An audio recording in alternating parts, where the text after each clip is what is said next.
রব্বি ইশরাহ লি সাদরি ওয়া ইয়াসসির লি আমরি ওয়াহলুল উকদাতাম মিন লিসানি ইয়াফকাহু কওলি।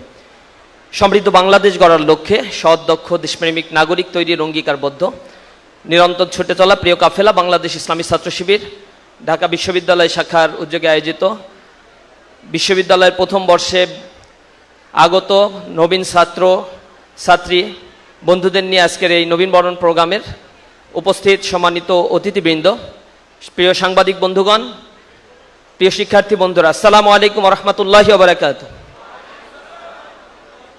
আমি চিন্তা করছিলাম যে সকাল 9:30 থেকে যেহেতু কথা শুনছেন, এই পর্যন্ত আসতে আসতে এখন সবার চলে যাওয়ার পালা। যত শর্ট করা যায় তত বেশি তালি পাওয়া যাবে, এটা আমি জানি। কারণ ইউনিভার্সিটিতে বিতর্কের সাথে যুক্ত থাকার কারণে বুঝতে পেরেছি যে স্টুডেন্টের পারসেপশনটা হচ্ছে বেশি সময় ধরে তারা আসলে নিতে পারে না কোনো কিছু। যেহেতু প্রধান অতিথি করেছে, আসতে হয়েছে এবং কিছু কথা বলতে হবে, এই কারণে যত শর্ট করা যায় তত চেষ্টা করবো ইনশাআল্লাহ। আপনাদের জন্য কিছু অপরচুনিটিসের কথা। আপনারা যে ইউনিভার্সিটিতে ভর্তি হয়েছেন, বাংলাদেশের টপ ইউনিভার্সিটি, ইউনিভার্সিটি ভর্তির স্বপ্ন অনেক মানুষেরই থাকে, কিন্তু তারা তাদের এই জার্নিতে সেই জায়গা পর্যন্ত যেতে পারে না। ক্লাস 1-এ একটা স্টুডেন্ট ভর্তি হয়, 26 লক্ষ স্টুডেন্টের যাত্রা শুরু হয় আপনাদের সাথে। এরপরে এসএসসিতে আসতে আসতে সেখান থেকে একটা বিশাল অংশ হারিয়ে যায়। 13 লক্ষ স্টুডেন্ট এসএসসিতে পাশ করে। এইচএসসি পাশ করার পরে দেখা যায় আবার 3 লক্ষ স্টুডেন্ট ফেল করে। প্রায় 10 বা 9 লক্ষ স্টুডেন্ট ইন্টারমিডিয়েট পাশ করার পরে এই ইউনিভার্সিটি অ্যাডমিশনের প্রতিযোগিতায় অংশগ্রহণ করে। তার মধ্য থেকে অল্প কিছু স্টুডেন্ট, অর্থাৎ 5,000 বা 4,500 স্টুডেন্ট ঢাকা ইউনিভার্সিটিতে পড়ার সুযোগ পায়। তো আপনারা লাকি যে এত বিশাল অংশের মধ্য থেকে বিশাল একটা জার্নি শেষ করে লাইফের এই জায়গায় আপনারা সিলেক্টেড হয়েছেন। এজন্য ইসলামী ছাত্র শিবিরের পক্ষ থেকে আপনাদেরকে কংগ্রাচুলেট জানাই, আপনাদেরকে স্বাগত জানাই, আপনাদের ভবিষ্যৎ জীবনের জন্য শুভকামনা জানাই। আপনারা যে ইউনিভার্সিটিতে ভর্তি হয়ে আছেন, পাশেই শরীফ ওসমান বিন হাদি শুয়ে আছে। আমরা তার রুহের মাগফিরাত কামনা করি। আধিপত্যবাদের বিরুদ্ধে তিনি যে কণ্ঠস্বর উঁচু করেছিলেন, যার কারণে তাকে সর্বোচ্চ মূল্যটা দিতে হয়েছে। আধিপত্যবাদ তাকে সহ্য করতে পারে নাই, তাকে পৃথিবী থেকে বিদায় নিতে হয়েছে। কিন্তু শরীফ ওসমান বিন হাদি শাহাদাত বরণ করেছে, কিন্তু আমাদের ছেড়ে চলে যায় নাই। কারণ শহীদরা মরে না, তারা জীবিত থাকে, আল্লাহর পক্ষ থেকে তারা রিজিক প্রাপ্ত হয়। আমরা জানি শরীফ ওসমান বিন হাদি এখানে ঘুমিয়ে আছে। শরীফ ওসমান বিন হাদি যুগে যুগে চেতনার মশাল হাতে নিয়ে এ জাতির জুলুম নির্যাতন যারা করবে, জাতির উপরে যারা দমন নিপীড়ন ফ্যাসিজম চাপিয়ে দিবে, তাদের বিরুদ্ধে শরীফ ওসমান বিন হাদির কণ্ঠ হাজারো কণ্ঠ হয়ে জাগ্রত হবে ইনশাআল্লাহ। আমরা দোয়া করি জুলাই বিপ্লবে যারা শহীদ হয়েছে, যাদের শাহাদাতের মাধ্যমে বাংলাদেশের ক্যাম্পাসগুলোতে আমরা চমৎকার একটি পরিবেশ পেয়েছি। এই ক্যাম্পাসে আগে ফার্স্ট ইয়ারে আসলে অনেক বিভীষিকাময় জীবন পার করতে হতো। কোথায় নেতা বসা আছেন, 4 নেতার নাম মুখস্থ করানো হতো। তো 4 নেতার নাম তো আমরা জানি, শেখ মুজিব, তারপরে আরো কে আছে, তাজউদ্দিন আহমেদ, এরকম 4 নেতার নাম আমরা মুখস্থ করে আসছি। কিন্তু এইখানে আসলে 4 নেতা কিন্তু আবার ভিন্ন। তো বিশ্ববিদ্যালয়ে একটা দলের প্রধান 2 জন আর কেন্দ্রের প্রধান 2 জন, তাদের নাম মুখস্থ করতে হয়। আমি বোধ করি যে আজকে আমি দাঁড়িয়েছি এই বিশ্ববিদ্যালয়ের, যেহেতু আমি স্টুডেন্ট, কিন্তু রানিং হয়তো প্রফেশনাল মাস্টার্স করছি, এই কারণে আপনাদের সাথে রেগুলার দেখা সাক্ষাৎ করা, ক্যান্টিনে আড্ডা দেয়া, অযাচিত চর্চাগুলো করা, এই ক্যাম্পাসে আমাদেরকে আপনারা খুব বেশি দেখতে পাবেন না। কারণ এই চর্চাগুলো আমরা বন্ধ করতে চাই।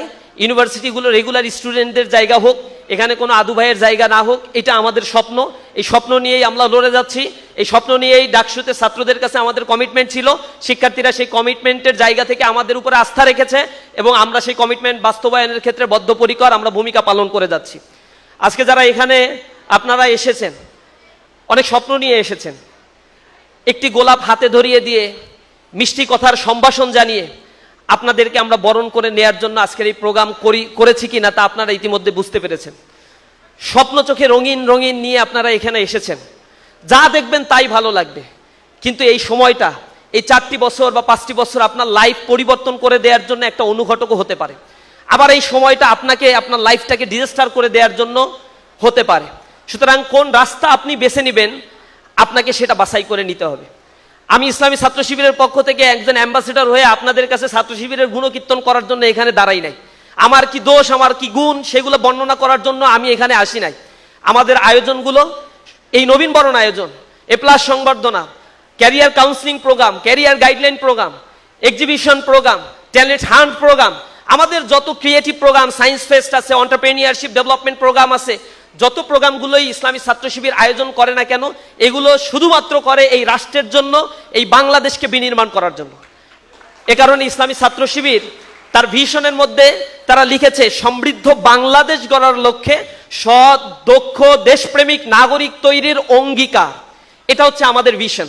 এই ভিশনটা আমরা লালন করছি এবং যুগের পর যুগ সেই ভিশন লালন করে শিক্ষার্থীদের কাছে ইসলামী ছাত্র শিবিরের অ্যাপ্রোচগুলো তুলে ধরার জন্য চেষ্টা করছি। আমরা একটি স্বপ্ন লালন করি, যেই স্বপ্ন হবে একটি সমৃদ্ধ বাংলাদেশের, যেই স্বপ্ন হবে মেধা, মনন এবং যোগ্যতার একটি কম্বিনেশন। এই বিশ্ববিদ্যালয় থেকে পাঠদান শেষ করে জাতির সেবায় তারা নিয়োজিত হবে। তারা বনখেকো হবে না, কোটি কোটি টাকা পাচারকারী হবে না, সম্পদ লুটপাটকারী হবে না। এই বিশ্ববিদ্যালয় পরিচালনা করতে গেলে রাষ্ট্রের যে পরিমাণ অর্থ খরচ হয়, সেই অর্থ খরচের জায়গার তার দায়বদ্ধতা তৈরি হবে। কারণ এই অর্থ আপনার নিজের টাকা দিয়ে এই বিশ্ববিদ্যালয়ে আপনি পড়ছেন না। আপনি যে হলে থাকছেন, সেই বিশ্ববিদ্যালয়ে হলের ভাড়া আপনার কাছ থেকে পূর্ণাঙ্গভাবে নেওয়া হয় না, বা 10 ভাগের 1 ভাগও আপনার কাছ থেকে নেওয়া হয় না। সুতরাং বিশ্ববিদ্যালয়ের হলের জন্য যে বাজেট দেওয়া হয়, বিশ্ববিদ্যালয় শিক্ষকদের যে বেতন হয়, আপনার পড়াশোনার জন্য যে ধরনের খরচ হয়, তা সরকারের অর্থ মন্ত্রণালয় থেকে বরাদ্দকৃত শিক্ষা খাতের অর্থ থেকেই এটা অ্যালোকেট করা হয়। সুতরাং এই জায়গায় আপনার কিছু লায়াবিলিটি আছে, সেটা আমরা অনেক সময় ভুলে যাই, সুপিরিয়র কমপ্লেক্সে ভুগতে থাকি। এভাবে একটা জাতি কখনো সম্মুখপানে অগ্রসর হয় না। আমাদেরকে মনে রাখতে হবে আমরা কে, কেন এখানে এসেছি, কি আমার ডিউটি, কি আমার রেসপন্সিবিলিটি রয়েছে। আমার এই রেসপন্সিবিলিটির জায়গা থেকে আমার নিজেকে গড়ে তোলার জন্য চেষ্টা করতে হবে। একটা জাতি তখনই গঠিত হয় যখন সে জাতির মানুষগুলো সে জাতিকে ওন করতে পারে, যখন তার হৃদয়টা অনেক প্রশস্ত হয়, সুবিশাল ওই আকাশের মতো সকলকে ধারণ করার ক্ষমতা যখন মানুষের মধ্যে থাকে, তখনই সেই জাতিকে সম্মুখপানে অগ্রসর করার জন্য তাদের মধ্য থেকে কিছু নেতৃত্ব তৈরি হয়। আমরা বিশ্বাস করি আজকে যারা এখানে উপস্থিত হয়েছেন, তাদের মধ্যে সে চেতনা জাগ্রত করার জন্য ইতিমধ্যে আমাদের প্যানেলিস্ট আলোচকরা যে আলোচনাগুলো করেছেন, সেইগুলো থেকে আপনারা কিছু নিতে পেরেছেন। আপনাদের মনে রাখতে হবে, আমাদের এই দেশটা দারিদ্র পীড়িত, অনেক কষ্টের মধ্য থেকে তাদের দিনাতিপাত করতে হয়। আমি এখানে দাঁড়িয়ে রয়েছি, যখন বাংলাদেশে এলডিসি গ্রাজুয়েশনের কথা বলা হচ্ছে, লিস্ট ডেভেলপ কান্ট্রির মানে উন্নীত হবে, তখন বাংলাদেশের জিডিপি গ্রোথ রেটে ভাটা পড়েছে। তখন বাংলাদেশে 6,40,00,000 মানুষ দারিদ্র সীমার নিচে বসবাস করছে। আমি যখন এখানে দাঁড়িয়ে কথা বলছি, তখন মুদ্রাস্ফীতির ঊর্ধ্বগতির কারণে জনজীবন বিপর্যস্ত হয়ে পড়েছে। যারা দিন আনে দিন খায়, তাদের জীবন অতিষ্ঠ হয়ে পড়েছে। যারা মিডিল ইনকামের মানুষ, অর্থাৎ যাদের আয় ইনকাম খুবই কম, তারা তাদের পরিবার পরিচালনা করতে গিয়ে অত্যাধিক কষ্টের মধ্যে দিয়ে জীবনযাপন করছে, অনেক বেশি স্ট্রাগল করতে হচ্ছে। এমন একটি সমাজ ব্যবস্থায় দাঁড়িয়ে আমরা কথা বলছি, যে সমাজ ব্যবস্থায় ইনকাম ডিসপারশনের পরিমাণ অনেক বেশি, যে সমাজ ব্যবস্থায় রাষ্ট্রকে যখন কর্তৃত্বশীল মানুষেরা ওন করতে পারে না, সেই সমাজ ব্যবস্থায় দাঁড়িয়ে আমাদের জন্য অনেক বড় বড় স্বপ্ন দেখতে হচ্ছে, আপনাদেরকে স্বপ্ন দেখাতে হচ্ছে। অথচ আপনি তাকান আমাদের সমসাময়িক রাষ্ট্রগুলোর দিকে, যখন তারা স্বাধীনতা অর্জন করেছিল, কিভাবে তারা উন্নতির স্বর্ণশিখরে আরোহণ করেছে। সাউথ কোরিয়ার দিকে তাকান, সেই দেশে আজকে কোথায় চলে গিয়েছে। অথচ 60-এর দশকে সাউথ কোরিয়ার ইকোনমিক ডেভেলপমেন্টের অনেক ইন্ডিকেটরগুলো ছিল, যে ইন্ডিকেটরগুলো বাংলাদেশের চাইতেও নিম্ন স্তরের ছিল। তাদের শিক্ষা খাতে ধারাবাহিক ইনভেস্টমেন্ট, তাদের জিডিপির 5.1% ধারাবাহিকভাবে শিক্ষা খাতে বরাদ্দ দেওয়ার কারণে আজকে তাদের অর্থনীতি কোথায় চলে গিয়েছে। আর বাংলাদেশের সবচেয়ে বড় বিশ্ববিদ্যালয় ঢাকা বিশ্ববিদ্যালয়ে একটা শিক্ষার্থী ভর্তি হওয়ার পরে তাকে হলে সিট দিতে পারে না, সারপোকার কামড়ে অতিষ্ঠ হয়ে জীবনযাপন করতে হয়, গণরুম গেস্টরুম কালচারের সাথে তাদেরকে অ্যাডাপ্ট করে চলতে হয়। সেই জায়গায় সরকারের যে কন্ট্রিবিউশন করার কথা ছিল, রাষ্ট্রের কর্তৃত্বশীল ব্যক্তিদের যে ধরনের এখানে গুরুত্ব দেওয়া দরকার ছিল, সেটা তারা করতে পারে নাই।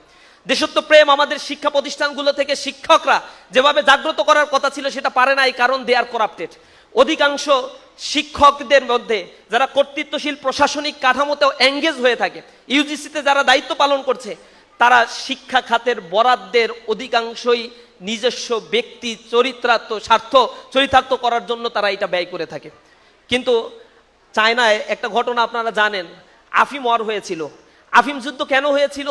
ব্রিটিশরা তৎকালীন সময়ের চীন থেকে তারা চা পাতা রপ্তানি করত, চীন থেকে চা পাতা নিয়ে আসতো। তো এটার কারণে ব্যালেন্স অফ পেমেন্টে অনেক বেশি ঘাটতি দেখা দিয়েছিল। তখন ব্রিটিশরা বলল, চায়নায়ও আমরা আফিম রপ্তানি করব। সাউথ এশিয়ায়, সাউথ চায়নার এলাকাগুলো থেকে তারা জোরপূর্বক এই আফিমগুলো রপ্তানি করার জন্য চেষ্টা করলো। তখন রাজা এটাতে ভেটো দিল, বাধা দিল, চায়নার রাজা এর বিরুদ্ধে যুদ্ধ ঘোষণা করেছিল। এই যুদ্ধ ঘোষণার পরে যুদ্ধ তারা করেছিল, চায়না ঠিকই হেরেছিল, কিন্তু তারা তাদের উপরে চাপিয়ে দেয়া জোর করে ওই আফিমটা তারা গ্রহণ করতে চায় নাই। তাদের আগ্রহের জায়গাটি ছিল আমার দেশের উৎপাদন আমরাই করব, আমার দেশকে আমরাই গড়ে তুলব। তাদের নিজেদের দেশকে নিয়ে যে চিন্তা ভাবনা তাদেরকে ওই পর্যায় পর্যন্ত নিয়ে চলে গিয়েছে। আমেরিকা, অস্ট্রেলিয়া বা ইউকে বা ওয়েস্টার্ন সোসাইটিগুলোর যদি দিকে আপনি তাকান, কেন তারা স্ক্যান্ডিনেভিয়ান দেশগুলো আজকে ফাইন্যান্সিয়ালি এত বেশি ডেভেলপ করেছে? Morally they are not developed, কিন্তু ফাইন্যান্সিয়ালি তারা ডেভেলপ করেছে বিকজ তাদের পপুলেশনকে তারা দেশ প্রেমগুলো জানাতে পেরেছে, আগ্রহশীল করে গড়ে তুলতে পেরেছে। ওয়াশিংটনে বা আমেরিকাতে একটা দিবস আছে ওয়াশিংটন ডে। তা আমার এক বন্ধু বলছিল ওই ফ্রি ডে যেগুলো থাকে, বন্ধের দিন যেগুলো থাকে, ওই বন্ধের দিনগুলোতেই হচ্ছে তারা কাজের ক্ষেত্রে বেশি আগ্রহ আমরা দেখতে পাই। তো একবার আমেরিকাতে সেই বন্ধু বলছে, আমি আমার ল্যাবে কাজ করছিলাম, ছুটির দিন আমি দেখলাম সেই ওয়াশিংটন ডেতে আমার প্রফেসর সেখানে চলে আসে। তো প্রফেসরকে আমি জিজ্ঞাসা করলাম যে আজকে তো ছুটির দিন, তুমি এখানে কেন আসছো? আজকে না আসলেও তো পারা যেত, ছুটি এনজয় করার দরকার ছিল না, এত কষ্ট আপনারা করেন। তখন সে উত্তর দিচ্ছে, Washington did his job, I must do my job, his life and work won't make me great. Washington তার কাজ করে গেছে, আমার কাজ আমারই করতে হবে। ওয়াশিংটনকে তার কর্ম বড় করেছে, আমার কর্ম কখনো ওয়াশিংটনের ওই দিনে ঘরের ভিতরে হালুয়া রুটি খাইলে আমাকে কোনোদিন বড় করবে না।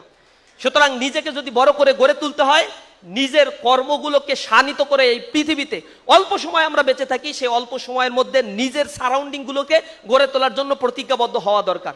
একটি দেশ তখন গড়ে উঠবে যখন সেই দেশের মানুষের মধ্যে দেশ গড়ার জন্য এই তৃষ্ণাটা জাগ্রত হয়। আমার দেশের সমস্যাটা হইলো, একবার বাংলাদেশে ইন্টারমিডিয়েট পাস, এই যে কয়দিন আগেই জুলাই রিভলিউশনের পর অটো পাস করে দেওয়া হয়েছিল, ওই করোনার সময় এই ঘটনাগুলো ঘটছিল। তো অটো পাস করার পরে পরের ব্যাচটাও আন্দোলন করছে আমাদেরকেও অটো পাস দিতে হবে। তো অটো পাস কেন দিতে হবে? আমরা পড়ার সময় পাই নাই, আন্দোলন করতে করতে আমরা পড়ার সময় পাই নাই, এই জন্য এসে শাহবাগে তারা আন্দোলন শুরু করে দিচ্ছে। তো পড়াশোনা না করার জন্য আন্দোলন, চিন্তা করতে পারেন?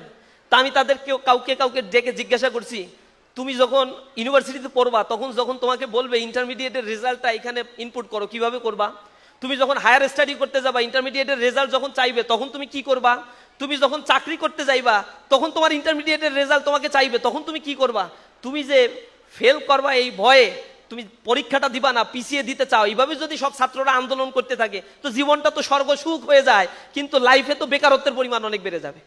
বাংলাদেশে তো এখন 41 লক্ষ বেকার বিলং করে, সেটা স্ট্রাকচারাল অথবা ফ্রিকশনাল অথবা আনস্ট্রাকচারাল আনএমপ্লয়েড হোক। প্রায় 41 লক্ষ বেকার, যার মধ্যে 34% রয়েছে বিশ্ববিদ্যালয় থেকে অনার্স মাস্টার্স পাস করা বেকার, অর্থাৎ তারা পাস করে যাচ্ছে, তাদেরকে কেউ চাকরি দিচ্ছে না। এই জায়গা থেকে আমাকে গড়ে তোলার জন্য স্বপ্ন দেখতে হবে। ইউনিভার্সিটির এই জায়গায়, এই আঙিনায় আমি এসেছি, অনেক অপরচুনিটিস আমার জন্য আছে, অ্যাভেলেবেল অপরচুনিটিস আছে। আমি সেগুলো অ্যাভেল করে আমি আমার জীবনকেও এনজয় করতে পারি, অথবা এই 5টা বছর নিজেকে গড়ে তোলার জন্য যে অপরচুনিটিসগুলো আছে সেগুলো আমরা কাজে লাগাতে পারি। কি সুযোগ সুবিধাগুলো আছে এখানে বোধ করি সেগুলো প্রেজেন্টেশন দিয়ে আপনাদেরকে জানিয়ে দেওয়া হয়েছে। এখন ডিসিশনটা আপনার, আপনি নিজেকে কিভাবে গড়ে তুলবেন। সেই জায়গায় আমরা আপনাদেরকে অ্যাসোসিয়েশন করতে পারি, ইসলামী ছাত্র শিবির আপনাকে সহযোগিতা করবে, ডাকসু প্রতিনিধিরা যে কয়দিন আছে এখানে তারা সহযোগিতা করবে, পরবর্তীতে ডাকসু নির্বাচন আশা করি ধারাবাহিকভাবে হবে, তারাও আপনাদের সেই ক্ষেত্রে সহযোগিতা করবে। দ্বিতীয় যে বিষয়টি আপনাদের কাছে আমি অনুরোধ জানাবো, প্রিয় বন্ধুরা, জীবনের সময়টা খুবই সংক্ষিপ্ত, একটা সংক্ষিপ্ত জার্নি নিয়ে আমরা এখানে এসেছি। লাইফের সবচেয়ে গুরুত্বপূর্ণ জায়গাটা মনীষীরা বলেছেন, যদি তুমি তোমার সন্তানকে 3টা আর শিক্ষা দাও, রিডিং, রাইটিং অ্যান্ড অ্যারিথমেটিক, চতুর্থ আর হিসেবে যদি তুমি রিলিজিয়ানকে না রাখো, পঞ্চম আর হিসেবে তুমি যেটি পাবে সেটা হচ্ছে রাজকালরি। অর্থাৎ লেখাপড়াই একটা মানুষের জীবনের সব কিছু নয়। এ কারণে বলা হয়, when money is lost nothing is lost, when health is lost something is lost, but when character is lost everything is lost. জীবনের চরিত্র যদি হারিয়ে যায়, একটা মানুষের কাছে আর কিছুই অবশিষ্ট থাকে না। এই বিশ্ববিদ্যালয়ে, এই ঢাকা বিশ্ববিদ্যালয়ে পড়াশোনা করে এমন মানুষেরও জন্ম হয়েছে যারা বিশ্ববিদ্যালয়ে পড়ে অ্যাডমিনিস্ট্রেশনে জব করেছে, ডিফেন্স ফোর্সে জব করেছে, যারা বাংলাদেশের ব্যবসায়িক খাতগুলোতে গুরুত্বপূর্ণ ভূমিকা রেখেছে, দেশের বাইরে গিয়েছে, কিন্তু সেই মানুষগুলো ছিল করাপ্টেড। কোটি কোটি টাকা তারা দেশ থেকে পাচার করেছে। শ্বেতপত্র প্রকাশিত হয়েছে ইন্টারিম গভর্নমেন্টের ক্ষেত্রে। তারা বলেছে যে আওয়ামী ফ্যাসিবাদের সময় 234 বিলিয়ন ডলার শুধু বাংলাদেশ থেকে পাচার করে নিয়ে যাওয়া হয়েছে।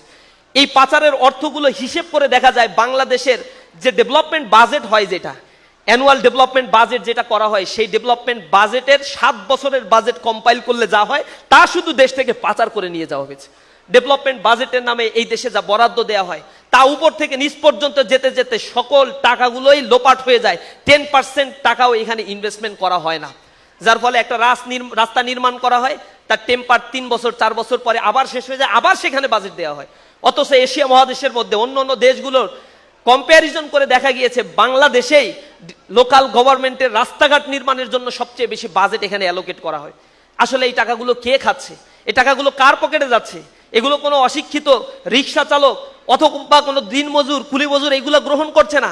এগুলো গ্রহণ করছে আপনার আমার মতো শিক্ষিত মানুষেরা, যাদের দেহ অবয়ব সবকিছু সুন্দর, যাদের কথাগুলো শুনে মানুষ বিকশিত হয়, আকর্ষিত হয়, যাদের লেখাপড়ার প্রোফাইল দেখে মানুষ বাহবা দেয়। কিন্তু এই মানুষগুলোই যখন আবার ওই পজিশনগুলোতে বসে তখন টাকা ছাড়া কোনো ফাইল তারা স্বাক্ষর করতে চায় না। এই জায়গায় আমাকে একটু বুঝতে হবে, আমার চরিত্র যদি এখানে ভালো না হয়, আমি যে টাকা দিয়ে সাম্রাজ্য গড়ে তুলছি, আমার মৃত্যু হয়ে গেলে এই সাম্রাজ্য রেখেই কিন্তু আমাকে চলে যেতে হবে। ওই কবরে আমি কোনো সাম্রাজ্য নিয়ে যেতে পারবো না। আমার পরে আমার আওলাদরা, আমার বংশ পরম্পরায় যারা থাকবে, তারা যখন এই অর্থগুলো পাবে তখন তারা এই অর্থের অ্যাবিউজ করলে তার রিটার্নগুলো কিয়ামতের ময়দানে আমিও পাবো সমান তালে। সুতরাং এই জায়গায় আমাকে একটু অনুধাবন করতে হবে, মানুষের জন্য আমরা যেন কাজ করতে পারি। ইউনিভার্সিটিতে যে লক্ষ কোটি টাকা বরাদ্দ দেওয়া হচ্ছে, যে বরাদ্দের মধ্য দিয়ে ইনফ্রাস্ট্রাকচারাল ডেভেলপমেন্টগুলো করা হচ্ছে, আমার এডুকেশন সিস্টেমকে রান করানো হচ্ছে, আনফর্চুনেটলি সেই জায়গায় লেখাপড়া করে আমার প্রতি আমার সেই দায়বদ্ধতাটা তৈরি হয় না। একজন রিক্সাওয়ালাকে আমি মূল্যায়ন করতে পারি না। অথচ আমার দেশের বাজেট অ্যালোকেশন এইবার 9 লক্ষ কোটি টাকার বাজেট প্রপোজাল তৈরি করা হচ্ছে। এই বাজেট প্রপোজালের মধ্যে 7 লক্ষ কোটি টাকা তারা সেপারেট করেছে যে এটা এনবিআর আয় করে দিবে তাদেরকে। এনবিআর কোথা থেকে আয় করবে? তার মধ্যে একটা হচ্ছে ভ্যালু অ্যাডেড ট্যাক্স থেকে, একটা হচ্ছে ডিরেক্ট ট্যাক্স থেকে, ইনডিরেক্ট ট্যাক্স থেকে। তো ডিরেক্ট ট্যাক্স বা ভ্যালু অ্যাডেড ট্যাক্সগুলো যেগুলো নেওয়া হচ্ছে, এটা কোথা থেকে আসছে? আমি ইউনিভার্সিটিতে পড়ি, আমার কাছ থেকেও ট্যাক্স নেয়। আমি গুলিস্তান থেকে কোনো কিছু কিনতে যাই, সেখান থেকেও আমাকে 15% ট্যাক্স কেটে নেয়। অর্থাৎ এই ট্যাক্সগুলো you are bound to pay, তোমাকে অবশ্যই এটা পে করতে হবে। আমাদের দেশের একজন দিনমজুর, কুলি মজুর, রিক্সা শ্রমিক সবাইকেই ট্যাক্স পে করতে হয়। সেই ট্যাক্সের টাকা থেকেই কিন্তু আমার এই রাষ্ট্র আমার জন্য বরাদ্দ দেয়, আর তা দিয়ে আমার লেখাপড়ার কার্যক্রমগুলো পরিচালিত হয়। সুতরাং সেই রেসপন্সিবিলিটির জায়গা আমাকে ধারণ করতে হবে। এই দেশটার জন্য আমাকে চিন্তা করতে হবে, দেশের আগামীর গড়ে তোলার জন্য আমাকে চিন্তা করতে হবে। সেটা আমার উদাত্ত আহ্বান থাকবে। সর্বোপরি আমি এতটুকুই আপনাদের কাছে অনুরোধ জানাই যে ধর্মেই থাকুই না কেন, আমরা আমাদের ধর্মীয় অনুশাসনগুলো যেন মেনে চলি। ধর্মীয় অনুশাসন মানুষকে কখনো খারাপ বানায় না। যে ব্যক্তি ধর্ম মেনে চলে সেই ধর্ম মানুষকে মহৎ বানায়, উন্নত বানায়। ধর্ম মানুষকে খারাপ কাজ থেকে বিরত থাকতে ইন্সপায়ার্ড করে। এজন্য ধর্মের অনুশাসনগুলো মেনে চলার জন্য আমাদেরকে চেষ্টা করতে হবে। আমাকে মনে রাখতে হবে আমার জন্য যে সময়গুলো আল্লাহ রাব্বুল আলামিন বরাদ্দ দিয়েছেন, আল্লাহ রাসূল বলেছেন যখন মানুষ মৃত্যুবরণ করছে তখন সেই মানুষগুলোর সব আমলের দরজাগুলো বন্ধ হয়ে যাচ্ছে। মৃত্যু প্রত্যেকের জন্যই নির্ধারিত, এটা আপনাকে করতেই হবে। সেটা আপনি ইউনিভার্সিটিতে পড়েন, শিক্ষিত হন, অশিক্ষিত হন, যাই হন না কেন, মৃত্যু আপনাকে তাড়া করবে। আইনামা তাকুন ইউদরিকুকুমুল মাউত, তুমি যেখানেই থাকো না কেন মৃত্যু তোমাকে তাড়া করবেই। সুতরাং আপনাকে যেহেতু পৃথিবীতে আনা হয়েছে, এই পৃথিবীতে আনার পরে আপনাকে নির্ধারিত একটা সময় বেঁধে দেওয়া হয়েছে। এই সময় এটার জন্য দেওয়া হয়নি যে আপনি এই রাষ্ট্রে থাকবেন, এই পৃথিবীতে বসবাস করবেন আর ইট ড্রিঙ্ক অ্যান্ড রিম্যারি, আপনি খাই দাই ফুর্তি করে এই পৃথিবী থেকে আপনি চলে যাবেন। এজন্য এই পৃথিবীতে আপনাকে সৃষ্টি করা হয় নাই। এটা ওয়েস্টার্ন ফিলসফি। ওয়েস্টার্ন ফিলসফি এই রাষ্ট্রকে ধর্ম থেকে আলাদা করে তারা শিখিয়েছে আমরা যা চিন্তা করি, গবেষণা করি, এটাই হচ্ছে লাইফ লিড করার একমাত্র way. But this not actually the way of your life. Western philosophy আজকে ব্যর্থ হয়েছে। সেখানে 46% আমেরিকান নাগরিক they don't know who is their father. সুইডেনের অন্তত 72% people they don't know who is their father. Scandinavia, Baltic অঞ্চলের দেশগুলো যান, জার্মান, জাপানে যান, সেখানে তো সিঙ্গেল মাদার কনসেপ্টকে প্রমোট করা হয়েছে এবং বাবার পরিচয় বাদ দিয়ে মায়ের পরিচয়ে সন্তানকে বড় হওয়ার জন্য আইন পাশ করে তারা তাদের নামের পেছনে, নামের পাশে আপনার বাবার নাম লেখা হয় আর তাদের নামের পাশে তাদের মায়ের নাম লেখা হয়। সন্তান জন্মগ্রহণ করার পরেই তার মায়ের চরিত্র সম্বন্ধে সে ভালোভাবেই অবগত হয়। সেখানে সোসাইটি এত বেশি করাপ্টেড হয়ে গিয়েছে, মোর দ্যান 50 কান্ট্রিজ তাদের মধ্যে রয়েছে, তারা হচ্ছে নেগেটিভ পপুলেশনের দেশ। অর্থাৎ তাদের এত অপরচুনিটিস থাকার পরেও, চোখ ধাঁধা এত এত এত কিছু জৌলসতা থাকার পরেও এই পৃথিবীতে তাদের জন্মগ্রহণ করতে, তাদের পরবর্তী প্রজন্মকে তৈরি করতে তাদের আর আগ্রহবোধ জন্মাচ্ছে না। এর কারণটা কি? ঐশ্বর্যতা, সম্পদ, প্রাচুর্য মানুষকে কখনো মহৎ করতে পারে না। মানুষ মহৎ হয় তখনই তার ভিতরে যখন ইটারনাল বিউটিটা থাকে। সেই বিউটিটা নিয়ে যেন আমরা নিজেদেরকে গড়ে তুলতে পারি। আল্লাহ বলছেন, আল্লাযী খালাকাল মাউতা ওয়াল হায়াতা লিয়াবলুয়াকুম আইয়ুকুম আহসানু আমালা। তিনি হচ্ছেন সেই সত্তা যেমন যিনি জীবন এবং মৃত্যু আর এর মাঝখানের যে সন্ধিক্ষণ, এই সন্ধিক্ষণকে যিনি সৃষ্টি করেছেন শুধুমাত্র এটাই জেনে নেয়ার জন্য, আইয়ুকুম আহসানু আমালা, আমলের দিক থেকে তোমরা কে উত্তম। আমরা যেন আমাদের চমৎকার কর্মগুলো দিয়ে এই সমাজকে গড়ে তুলতে পারি, এই রাষ্ট্রকে গড়ে তুলতে পারি, মানবতার জন্য কাজ করতে পারি, মানুষের জন্য হয়ে উঠতে পারি। এই ইউনিভার্সিটিতে আসার পরে এটাই যেন আমাদের প্রতিজ্ঞা হয়, আপনাদের ভবিষ্যৎ জীবনটা যেন সুন্দর হয়। ইসলামী ছাত্র শিবিরের পক্ষ থেকে সকলের জন্য আন্তরিক অভিনন্দন এবং শুভেচ্ছা জানিয়ে আমার কথা এখানেই শেষ করছি। আসসালামু আলাইকুম ওয়া রাহমাতুল্লাহি ওয়া বারাকাতুহু।